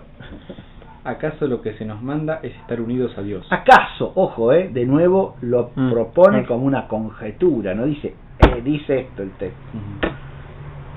San Agustín acá es cauteloso. Hay algo que no hay que hacer nunca con los textos de los Santos Padres, hacerles decir más de lo que dicen, ¿no? Luego decir, San Agustín se dice que tal. San Agustín acá dice acaso, ¿no? Te está proponiendo una posibilidad exegética que no lo convence del todo, ni él mismo, mijo, porque dice acaso, quizá. ¿Está claro o no? Sí. Quizá, acaso quiere decir eso, ¿no? Quizá, tal vez. Adelante. De quien nos hemos separado pecando, y que desde entonces resulta nuestro adversario, resistiéndonos. Ahora, adversario entiende que se refiere a Dios. Dice, adversario puede ser el demonio o puede ser Dios. Estamos divagando de aquí para allá como pelotas sin manija, ¿no? Sí. Es un dicho del propio, es un dicho criollo del juego del pate, sino como bola sin manija. De ahí viene el dicho ese de como bola sin manija, que no se puede agarrar por ningún lado. Tiene el texto ahí, no sabe por dónde agarrar. Es como bola sin manija. Sí. Bien, pero parece que está descartando acá más cualquier posibilidad de interpretación. Sí, porque todas le ofrecen más dificultades que claridad, lógico, sí. Sí, porque está siguiendo un camino exegético en la base despistado, se me ocurre también decir como turco en la neblina. No sabemos para dónde vamos, porque si el adversario puede ser Dios o puede ser el Satán, imagínate. No sabemos de lo que hablamos. ¿Sigo, profesor? Sí. Todo aquel, pues, que no se reconciliere con Dios en esta vida por medio de la muerte de su Hijo, será entregado por él al juez, esto es, al Hijo, a quien el Padre ha dado todo juicio. Mas ¿cómo puede decirse rectamente que el hombre se halla en el camino con Dios, sino porque Dios está en todas partes? Es otra exégesis posible, quizás se podría decir, bueno, el sentido teológico está perfecto, ¿no? El único camino para reconciliarlo con Dios es Jesucristo, ¿no? Entonces nos encontramos con Él, nos reconciliamos con Dios, que es el adversario, en el camino, en el camino. Y el que juez es Jesucristo. Pero el juez es Jesucristo. Es el mismo Jesucristo. Claro. Sí. Es el camino y es el juez. No está además. Claro, pero es eso lo que dice el texto. No, para mí que tenemos... No parece tener nada que ver con eso, se da cuenta. De lo que dice Jesús no parece apuntar por ahí. Sigamos. Mas ¿cómo puede decirse rectamente que el hombre se halla en el camino con Dios, sino porque Dios está en todas partes? Y si no se quiere decir que Dios, presente en todas partes, esté con los impíos, así como no decimos que los ciegos estén con la luz que los baña. Solo resta aquí que entendamos por adversario el precepto de Dios opuesto a los que quieren pecar, y que nos ha sido dado en esta vida para que nos dirija en el camino. Es el precepto el que nos acusa, ¿no? Sí. Conocido debemos asentir a él prontamente, leyendo, oyendo, conociéndole la autoridad suprema, no aborreciéndole porque es opuesto a nuestros pecados, sino amándole porque nos corrige, no desechándole porque por oscuro, sino orando para comprenderlo. Yo creo que gran parte del despiste de los padres latinos viene precisamente de la traducción. ¿Sí? Como dijo Manuel, del adversario que aparece ahí, ¿no? Que no es propiamente un adversario en el texto griego. Pero ese es San Jerónimo, ¿no? ¿O no? No. Y a lo mejor las versiones latinas anteriores también, la Vetus latina probablemente decía lo mismo, que San Agustín no lee el texto de San Jerónimo. Sí. Sigue la Vetus latina africana. Adelante. ¿San Agustín sabía griego o no se sabe eso? Poco, sí. No leía corrientemente el griego, ¿no? Pero tendría conocimiento de las algún escrituras. Conocimiento del griego tenía, sí, porque todos los estudiantes de gramática, de retórica latina de esa época algo de griego estudiaban, pero no que manejase el griego en profundidad, porque los autores griegos los leía en latín, San Agustín. ¿Y tendría acceso a algún texto griego de la escritura, Agustín? Eso es otro. Y directamente no creo, porque códices griegos de la escritura que circulasen en el occidente era muy difícil en esa época. Por eso San Jerónimo, para hacer la traducción directa, se va a Jerusalén a instalarse. Está primero en Cesarea, donde hay una biblioteca importantísima, que es donde dice que vio las exaplas de Orígenes, el único ejemplar que quedaba, el único que hubo en la historia, que probablemente el único, nadie lo copió nunca jamás. Entonces, sí, pero lo podrían seguro, sí, no lo copió nadie. Ojalá exista otra copia, ojo, se encuentre esa en algún lado. Sí, igual con los desastres de la revolución. Sí, pero en Oriente, eso puede haber escondido como aquel famoso códice que encontró Tischendorf a punto de ser consumido en la estufa. Ahí tienen unos libros viejos que usamos de leña. Lo que habrán quemado. Ese fue el premio a la perseverancia de él y además a la compasión del viejito ese porque y la providencia. El abad del monasterio se lo quería sacar de encima a toda costa, no lo aguantaba, el alemán lo detestaba. Váyase, no tenemos nada, ya vio todos los libros. Y el viejito se compadeció del tipo que volvía a pesar de que lo habían echado. Y entonces, mire, yo me ocupo de la leña, allá con la leña tenemos unos libros viejos que los quemamos porque no sirven para nada. Fíjese si encuentra algo que le interese, como diciéndole, tira, por ahí algún premio consuelo, ahí todas esas porquerías que no sirven para nada. Y ahí está. Lo que habrá quemado el viejito, ahí ¿no? está, lo que habrá quemado, claro. Algo estaba las etapas de origen. Como 10 ejemplares de ejemplar. Bueno, sí. Supongo que habrán buscado después de eso. Claro, la anécdota es consoladora, pero al mismo tiempo muy perturbadora, porque las dos cosas. Dicen todo rescatar eso, pero claro. Dios quiso que llegase justo a tiempo antes de que fuese a la estufa el códice sinaítico. Es la copia más antigua que hay de todo el Nuevo Testamento griego, del Nuevo Testamento entero. Siga. San Jerónimo. Ahora le toca a San Jerónimo. Más de los antecedentes aparece que Dios nos exhorta a la caridad fraterna, puesto que dice más arriba, ve a reconciliarte con tu hermano. Claro. Yo sí tenía ahí volvemos a la exégesis de Hilario, ¿o no? ¿Qué es la fundamental? Es en la línea que hay que permanecer, en mi opinión, para entender bien este texto. ¿Sí? Me parece que San Jerónimo sí sabía que estaba consciente de... Claro, tenía por eso unidad. yo dije, Claro. expone las otras sentencias como las que lo dicen otros, ¿no? Ah, sí, o es una Y además otro San, tiempo San también hay que ver. Agustín propone esas exégesis diversas del adversario como cosas posibles que no le convencen del todo, ¿no? Está claro, podría ser, quizá, ¿no? No veo cómo. Adelante. San Juan Crisóstomo. A ver, ¿qué dice? Este es en griego, ¿eh? Ah, este sí. Claro, este es en griego. El Crisóstomo es un presbítero antioqueno. ¿Recordamos esta Antioquía? Más o menos. Sí. Busque un mapita ahí, a ver. En alguna de esas Biblias tiene que haber un mapa. Sí. En esa tiene, ¿no? Sí, sí. Mapa de Palestina, tiempo de nuestro Señor. Jerusalén. Ese, mira, ese. En este tiene que estar. A ver, no sé si llega a estar Antioquía ahí. Palestina en tiempos de Jesús. En ese está Antioquía seguro, porque ese es lo que ve Pablo. San Pablo, viaje de San Bueno, Pablo. ahí está Antioquía. Fíjese, en la costa esta, al norte, Sí, Antioquía, ¿lo sí. ve? ¿Sí? Al norte del Líbano. Claro, más pasando el Líbano. Sí, sí. Ahí tiene Antioquía, Emanuel. ¿Sí? Perdón, sí. ¿La Antioquía, ve? sí. Antioquía marítima. Antioquía de Siria, De se Siria. llamaban también los griegos y los romanos, ¿no? Antioquía marítima. ¿Por qué está sobre estamos el viendo Mediterráneo. Antioquía? Porque San Juan Crisóstomo era un presbítero antioqueno, lo acabo de decir. está bien, Porque está, yo dije, disculpe. este leía en griego, ¿de dónde? Sí. Porque me preguntó Pedro Francisco de dónde era, Sí. y yo le dije, era un presbítero antioqueno. Antioquía, si bien está en territorio de lo que era la provincia de Siria, es una ciudad fundada por Antíoco, claro, el general de Alejandro.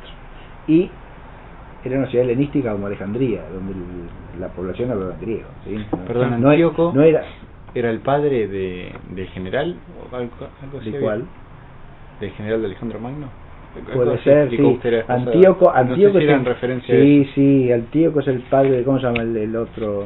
Bueno, ahora no me Del acuerdo. general que funda la ciudad, digamos. Exactamente, sí. ¿Cómo se llama? Que yo dije, para Alejandro le ponía Alejandría. Seleuco, creo, ¿sí? Seleuco. Bueno, Seleuco, sí. ¿no? Seleuco, sí, Seleuco Nicator. Ese es el Antíoco es el padre de Seleuco. ¿Sí? Y lo que dijo que la madre de Alejandro le metía cizaña. Ah, sí, Alejandro no fundó lo que ninguna ciudad que se llamase Filípica. Filipo. No, en homenaje a Filipo no fundó ninguna ciudad. Bien. Y en homenaje a Aristóteles tampoco, que fue Aristóteles el maestro, tampoco, Aristóteles no, fue maestro de profesor, fue maestro de filosofía, ¿no? No, pero no tampoco que fuese una relación muy profunda, No, porque no, además no. a Alejandro la filosofía no le importaba demasiado, Sí. me parece, no tenía Sí. una mente especialmente filosófica, tenía una mente genial como estratega militar, pero, y como gobernante también, una mente política, ¿no? Por excelencia, pero no especialmente Pero, filosófica.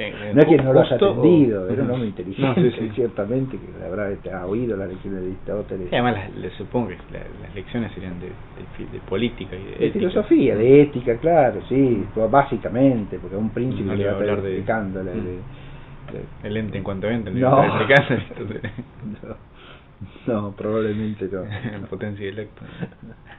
Quién sabe qué lecciones le daba. ¿Sí? No era como estar enseñando en la academia a gente que iba a estudiar Claro. filosofía, porque la enseñar al príncipe, sí. Lo que se le pudiese enseñar y lo que le interesase también sería, ¿no? Bueno, eso ha sido también parte de la tradición de la filosofía, ¿no? La instrucción filosófica de los gobernantes, de los príncipes, está en la historia, digamos así, con mayor o menor fortuna y éxito. Claro. Sí. En la que cristiandad supongo que algo de teología. Sí, es por decir, supuesto. Sí, Sobre todo. fundamentalmente. Sí, sin duda, sí. Evidente. Sí. Sí. Bueno, a ver. San Juan Crisóstomo. San Juan Crisóstomo. ¿Está claro? Sí, Presbítero de Antioquía. Lee por supuesto la escritura en griego, los 70 para el Antiguo Testamento, el texto original del Nuevo Testamento, ¿no? Claro. Y él escribe siempre en griego también, todas sus homilías son en griego y todos sus textos escritos también, ¿eh? Y después, además, después de ser presbítero de Antioquía, fue nombrado patriarca de Constantinopla, Juan Crisóstomo, ¿eh? El patriarca de Constantinopla, que era la sede de la autoridad imperial. Y de ahí lo va a echar la emperatriz, por su predicación constante contra ciertos vicios de la corte. Que iba contra, sí, contra ella en particular. Ah, Entonces lo hizo desterrar la bruja. mm. Lo mandó al destierro. Lo mandó al destierro por meterse con ella. Y murió en el pueblo de destierro, sí. Ujú. San ¿Ya Juan era grande Crisóstomo o? era grande, sí. No anciano, pero era grande. ¿Sí? Murió en el destierro, sí. Ujú. Así es. San Juan el Crisóstomo. Tenía una elocuencia. Se llama Crisóstomo, que decir en griego. Stoma en griego es boca. Boca. Chrysos es oro. Así que es boca de oro. Boca. Adelante. Se apresura el Señor para que busquemos la amistad de nuestros enemigos en esta vida, sabiendo cuán peligroso es que un enemigo muera sin reconciliarse. Si, siendo enemigos, os presenta la muerte ante el juez, éste os entregará a Cristo, el cual os convencerá de reos, los vencerá de... Y siendo enemigos, Sí. entiende perfecto. Al que se le habla es el enemigo. El enemigo no es el otro con el que tengo que reconciliarme. Yo soy el enemigo. ¿Se ve? Sí. Yo soy el que he hecho el mal. ¿Está claro eso o no? Sí. ¿Se ve que está leyendo así el Crisóstomo o no? A ver, relea desde el comienzo. Se apresura el Señor para que busquemos la amistad de nuestros enemigos en esta vida. Claro. Ahí el enemigo es simplemente el antídicos, ¿no? Sabiendo cuán peligroso es que un enemigo muera sin reconciliarse. ¿Y quién es ahí el enemigo? Ahí, fíjese que la palabra enemigo, antídicos, Sí. funciona simétricamente, ¿o no? Sí. Porque si A es enemigo de B, B es enemigo de A, ¿no? Mm. Si son entre sí adversarios en justicia, lo son A de B y B de A, ¿o no? Sí. Es una relación simétrica, la que pone el término griego, ¿no? Sí. ¿Está claro? Sí. Pero de estos dos adversarios en justicia, hay uno que es el culpable en la exégesis del Crisóstomo. ¿No? Lea de nuevo, a ver. Sí. Se apresura el Señor para que busquemos la amistad con nuestros enemigos en esta vida. Para que busquemos la amistad con nuestros enemigos en esta vida. Sí. Sí. Los enemigos que nos hemos hecho nosotros, Sí. Ujú. O sea, por nuestra por culpa. nuestras faltas. Ujú. Siga. Sabiendo cuán peligroso es que un enemigo muera sin reconciliarse.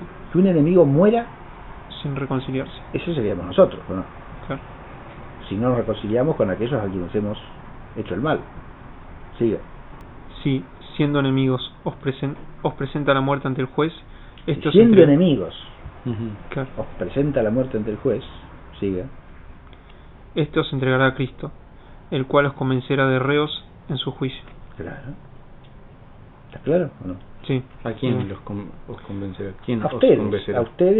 que han cometido os falta conven- contra el hermano. ¿Sí? Que se han, Ah, sí, os que se han convencerá. hecho enemigos del hermano Ujú. y que tienen la obligación de reconciliarse con él. Esa es la única manera de entender esta parábola en relación con lo que viene diciendo antes, ¿no? Si no, no tiene conexión con lo anterior, Ujú. ni se refiere al precepto que el Señor está profundizando. Sí, pero... Porque el precepto es el de amar al prójimo, amar al hermano, Sí. y por lo tanto no inferirle daño contra la vida, no matarlo, no injuriarlo, no maldecirlo. ¿Se ve? Mm. Ese es el precepto. Por eso tiene que ver con el otro es otro hombre, pero es claro que si en la parábola no puede ser otra cosa, porque el precepto este no es un precepto de que se llamaría la primera tabla del decálogo, no nos pone en relación directa con Dios el precepto, sino que tiene que ver con lo que hacemos con el otro hombre, con el prójimo, con el hermano. ¿Está claro esto o no? Sí. Interpretar la parábola en otro sentido es sacarla de contexto, sacarla de quicio. El que puede asomar como Dios, detrás de qué figura puede asomar, y que detrás del juez en todo caso, Sí. ¿no? Llevado al plano de la vida definitiva, la figura de Dios estaría apuntada por la del juez, no por ninguno de los dos que se encuentran en el camino yendo hacia el tribunal, ¿no? ¿Está claro lo que digo? Sí. ¿Qué es lo que entiende el Crisóstomo, no? Sí. Siga. Si siendo enemigos os presenta la muerte ante el juez, este os entregará a Cristo, el cual os convencerá de reos en su juicio. Os entregará al juez por más que antes os haya suplicado la reconciliación, pues el que ruega ante el enemigo le hace reo delante de Dios. Pues el que ruega antes al enemigo le hace reo delante de Dios. Esta última parte yo no entendí. A ver, relea. Os entregará el juez por más que antes os haya suplicado la reconciliación, pues el que ruega antes al enemigo le hace reo delante de Dios. Acá hay que ver el latín, me parece. No, está bien, está claro lo que dice. ¿Sí? A ver, el que ruega antes al enemigo, Sí, le hace reo delante de si Dios. ese no se reconcilia, le hace reo delante de Dios. ¿Está claro o no? Sí. Pero el ruego al enemigo, ¿dónde está? En el pasaje. Esa es una cosa que imagina el Crisóstomo. Sí, por supuesto, salvo que eso lo está introduciendo él, sí, por hipótesis. Sí, claro que sí. Sí, esto ya es una hipótesis de él quién sabe. En la situación, para aclararla más del todo, pero para urgir a la reconciliación, a lo que les está hablando, ¿no? ¿Se entiende? Sí. Bien. No está en el Mayal eso, ¿no? No, para nada de nada. Adelante. Claro, ¿no? Sí. Pero ven como el Crisóstomo no se despista con lo del adversario. Los enemigos son dos seres humanos acá, ¿o no? Sí. Los enemigos, entre comillas, es decir, los antíricoi, ¿sí? Son dos seres humanos. No son el hombre y Dios, el hombre y Satán, el hombre y la carne. No. Otro de San Hilario. Sanidad. O bien vuestro adversario os entregará al juez, porque vuestra ira, que permanece sobre él, es la prueba de vuestra enemistad. Claro. De nuevo, Sanidad se remite al precepto, ¿o no? Sí. No seáis iracundos contra el hermano. Sí. ¿No? Sí. ¿Está claro? Es la prueba en el que se encoleriza contra el hermano es reo del tribunal, ¿o no? Sí. ¿Sí? Y el que le dice raca es reo ante el Sanedrín. Y el que le dice loco, ateo, ¿no? Ese es reo de la gehenna del fuego. ¿Se ve? Sí. Y Salidario se está remontando. Fíjense cómo Salidario interpreta siempre en el contexto, ¿no? Remitiéndose a todo lo que antecede. Ahora se remite no a lo que inmediatamente precede, que es el precepto de reconciliarse antes de presentar la ofrenda, ¿no? Sino el precepto original, ¿sí? A la ira se remonta. Está muy bien Hilario, no se despista para nada en esto, ¿eh? Muy bien Hilario. Otro es San Agustín. Hilario, obispo de Poitiers. Ubicamos Poitiers, ¿no? En Francia. En las Galias, en esta época. Claro. No Francia. Sí. Los francos no habían entrado todavía. Sí. Pero no, ¿en qué parte? Las Galias. ¿Ubicamos Poitiers o no? Vamos a mostrar un mapita. Así vemos las Galias en la época del joven Hilario. Hilario del siglo IV, ¿sí? De primera mitad del siglo IV. Bien. Miren, acá en este mapa grande de Francia, que ya es mucho más reciente que la época, esto es la época del XIV, ¿sí? Es el siglo XVII, XVIII. Pero acá ubican bien a Poitiers, ¿la ven ahí? Sí. Poitiers, sí. Capital del Poitou. El Poitou es la zona que tiene su centro en la ciudad de Poitiers. Acá está Tours. Acá está Tours, ¿ven? Turones en latín. Esta es Tours. Sí. Acá. Tours. La Turenne, ¿no? Tiene como capital a Tours. Y al sur de Tours, ¿no? Está Poitiers. Y aquí, un poquito al sur, ahí estaría Poitiers. ¿Se ve? Que ahí el obispo Hilario. ¿Sí? Hilario quiere decir está al este, está contento. Hilario. Tiene que ver con hilarante. Claro, hilarante que hace reír, que causa regocijo. ¿Sí? Eso es Hilarius es el regocijado. Hilarius. Sí, los mapas por lo menos digan que esta gente vivía en algún lugar, ¿no? Sí. Tenía, bueno, Hilario de Poitiers. Este es un padre latino, ¿ven? Sí. Pero este no se despista. Qué cosa, ¿eh? Está seguro ahí en su exégesis. Sí. Les aclaro que, por ejemplo, de toda esta parte no tenemos la exégesis de Orígenes, porque del comentario de Orígenes al Evangelio de San Mateo, toda esta parte desapareció. No está. Mire. Salta del capítulo 1 al, no sé si me acuerdo si 10, 11, 12, por ahí. Qué lástima. Toda esta parte no está. Ni en griego ni en latín. Así que no sabemos qué es lo que decía Orígenes en este tema.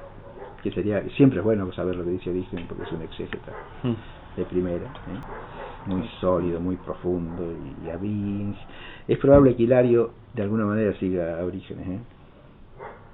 Ve. Por la época, porque el primer exégeta general de toda la escritura es Orígenes. Nadie hace exégesis antes de él. Mire. Salvo mencionar algún pasaje para sustentar lo que están diciendo. No es que se ponen a estudiar el texto corrido y frase por frase, palabra por eso. ¿Por algún tipo de exégesis habría? No la labor exegética en ese estilo. No de... Eso antes de Orígenes no está registrado, para nada. El único que tiene algún escrito exegético anterior a Orígenes es Hipólito de Roma. San Hipólito Romano. ¿Fue papa? Al que visitó, aunque se discute si es papa o antipapa. San Hipólito de Roma, a ese lo visitó Orígenes en su viaje a Roma. Y siendo joven todavía Orígenes. Pero cuando vuelve a la Alejandría, entonces se dedica sistemáticamente a la tarea de comentar la escritura y va a estar toda la vida con eso, ¿no? El primero que comenta ampliamente casi todos los libros de la escritura es Orígenes. Y a partir de ella todos los grandes padres comentan la escritura. Todos. ¿Orígenes del siglo II o tercero? Orígenes nació a fines del siglo II, más o menos el 185, entre el 185 y el 187. ¿Sí? Y murió en el 253. O sea, es un hombre de la primera mitad del siglo III. Es entendible todavía no haya exégesis. Y lógico, apenas menos de 100 años. Claro, desde la muerte de San Juan, el 90 y tantos de la era cristiana, hasta el año en que él nace, pasan menos de 100 años. Lógico. Es decir, todavía la labor exegética no se desarrolla.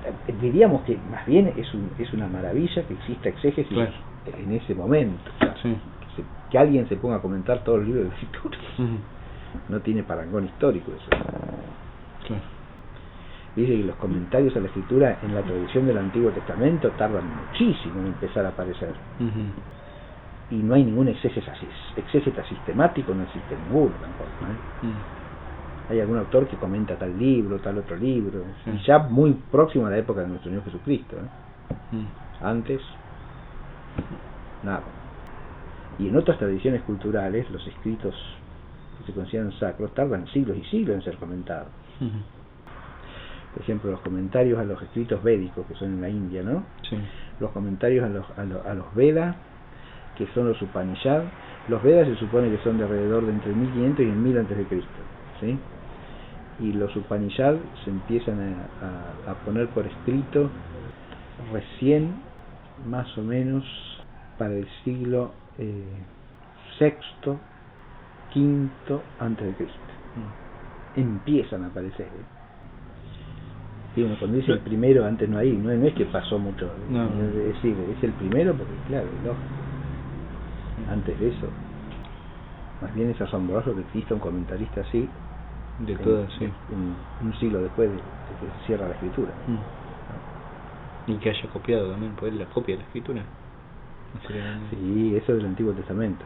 Hace una edición crítica, digamos así, comparativa, esas son las exactas. Bueno, pero acá Orígenes no lo tenemos. Terminamos con la... Nos queda una página, pero... ¿Nos queda una página entera? Sí.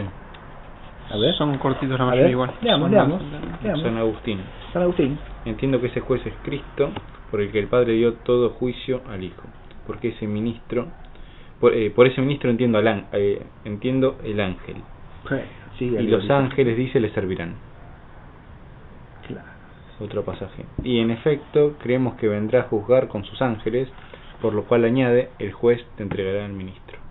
Claro, lo lleva todo al juicio final, lo cual no está mal conceptualmente, insisto, teológicamente está bien lo que dice, el juicio en definitiva es el juicio de Dios, con Jesucristo como juez en el último día, perfecto, el juicio final eso, pero el texto es de hablar del juicio final, solo implícitamente, pero no directamente. Sigo. Otro del Crisóstomo.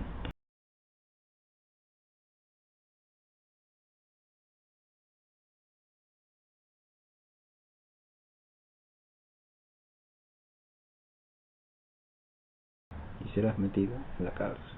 Acá el Crisóstomo también está interpretando en sentido escatológico. Eso llama el sentido escatológico del texto, ¿no? Cuando apunta al fin. Que apunta, claro.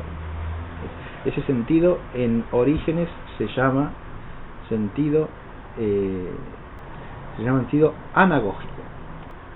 Es el sentido que lleva un texto a ser comparado con el último fin. Los sentidos de la escritura, profesor, podemos hacer una clase un día de esto. Sí, cómo no. Porque sí. según el autor también, ¿no? También hay distintas. Pero ¿cuál le parece a usted teologías mejor sobre el tema? Claro. ¿Sí? Pero cuando hablamos de los padres, existe la doctrina que formula por primera vez Orígenes y que después se hace común, que parte de la distinción de un sentido, más bien la oposición entre un sentido literal y un sentido espiritual. El sentido espiritual es el auténtico, porque es decir, Orígenes parte de la contraposición paulina entre la letra que mata y el espíritu que vivifica. ¿Sí? Es decir, cuando dice literal, dice un sentido separado de la fe, un sentido carnal, materialista, que se apega a la letra sin entrar en el contenido auténtico del texto divinamente inspirado, porque no tiene fe. Claro, eso no quiere decir que no hay que apegarse a la letra en el sentido... No quiere decir que él desprecie el sentido literal en el sentido directo y propio del texto. Claro. No, ese es espiritual, si no, no existe. Claro. Y tiene razón, porque si no es a la luz del Espíritu Santo, ¿cómo capta usted el sentido directo y propio de un texto divinamente inspirado? Imposible, ¿no?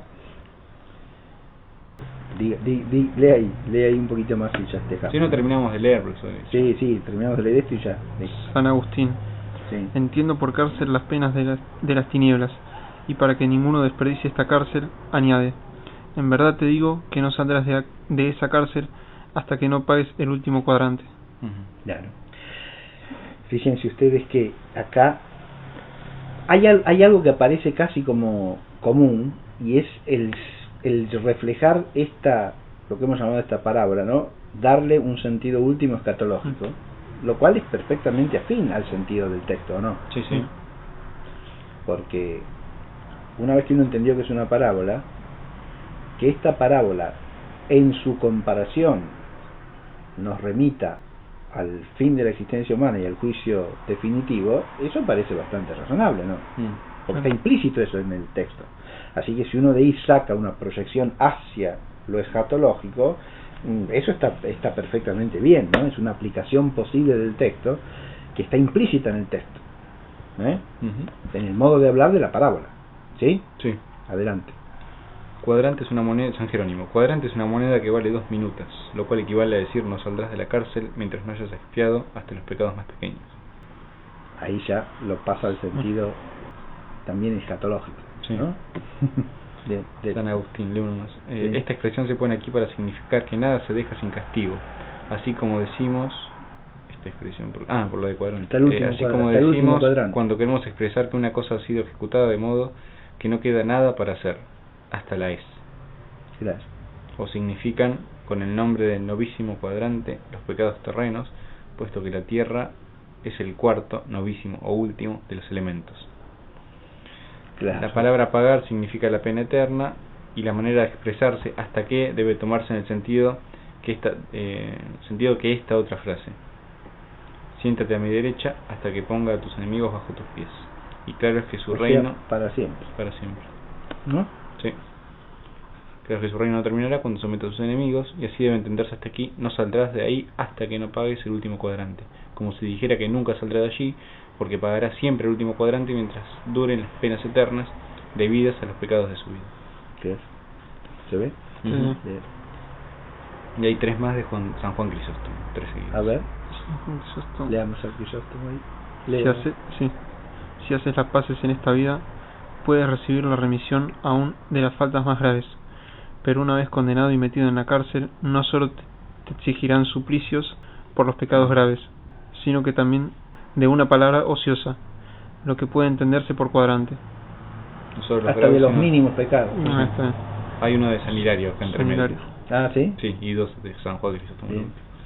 San Hilario, cuando la caridad cubre la multitud de los pecados, pagaremos hasta el último cuadrante, si con el precio de ella no redimimos nuestros pecados. Leo de vuelta un intento. Sí. Como la caridad cubre la multitud de los pecados, La caridad cubre la multitud de los pecados. Eso es sentencia de San Pablo. ¿Sí? ujú, pagaremos hasta el último ¿Está la cuadrante. cita ahí o no? No, Bueno. pagaremos hasta el último cuadrante, si con el precio de ella no redimimos nuestros pecados. Sí, por caridad nos claro. reconciliamos, ¿no? Claro, ¿Está claro? sí, sí. Y por el precio de ella. El precio de la caridad es el sacrificio redentor de Cristo, ¿no? Ujú. No redimimos hasta el último de los pecados, ¿no? Ujú. Sí, hasta el último cuadrante. Digo, ¿está bien? Sí. Crisóstomo. ¿Crisóstomo de nuevo? Sí. También se pueden llamar cárceles a las angustias de este mundo, en las cuales mete Dios muchas veces a los que pecan. También se pueden también? No, este es Crisóstomo. Ah, el Crisóstomo. También se Cárceles pueden a las llamar angustias de cárceles este mundo. a las angustias de este mundo, Bueno, es un sentido posible, ¿no? Mm. ¿En qué? en las cuales muchas veces Dios. en las cuales Me mete parece Dios que- muchas veces a los que pecan. Claro. A los que pecan para que se conviertan, o a los que han pecado para que paguen ya en esta vida por su falta, ¿no? Fíjense ustedes que, de nuevo, toda esta consideración escatológica, yo dije, está bien fundada, también en el contexto o no, porque teníamos ese escalonamiento, ¿se acuerdan?, en la sentencia primera del Señor, Sí. que termina con el que maldiga a su hermano, ese será reo de la gehenna del fuego. De modo que acá, en la parábola, que reaparezca en la parábola el horizonte de la condena eterna, hablando en términos de cárcel y de no salir nunca, o sea, hasta que pague el último chavo, que ahí está bien interpretado lo de hasta que pague, todo eso que dice Agustín está muy bien, ¿no? Agustines, ¿no? Sí, Agustín. ¿Verdad? Sí, Que dice que hay que entenderla hasta que ponga a sus enemigos por escabel Sí, de sus pies, es San Agustín. ¿no? O sea, para siempre, ujú. ¿no? Bien. Es una manera de decir para siempre. No, hasta que haya pagado y después sale. ¿Sí? ¿Se entiende? Mm. Bien. Adelante. Ya estamos, ¿no? Crisóstomo el último. El último. O se trata aquí de los jueces de este mundo, del camino que conduce a este juicio y de esta cárcel, y esto para fijarnos en las cosas de la eternidad por medio de las temporales que tenemos a la vista y que de ordinario nos mueven más. Sí. En este sentido, dice San Pablo, si obrar es Ahí mal... está. ¿Ven? Es decir, acá Crisóstomo está dando con la clave de lectura fundamental. La parábola usa algo de este una mundo. historia propia de este mundo. Ahora, que esta en su sentido pleno nos remita a la relación de nosotros con Dios eternamente, está bien por el contexto también, insisto. Ujú. ¿Se ve? Mm. Siga. En este sentido, dice San Pablo, si obrar es mal, teme a la potestad, pues no sin causa lleva ceñida la espada. Exacto. Habla la autoridad humana, ¿no? Sí, Bien. ahí ya estamos. Hasta allí. Fenómeno.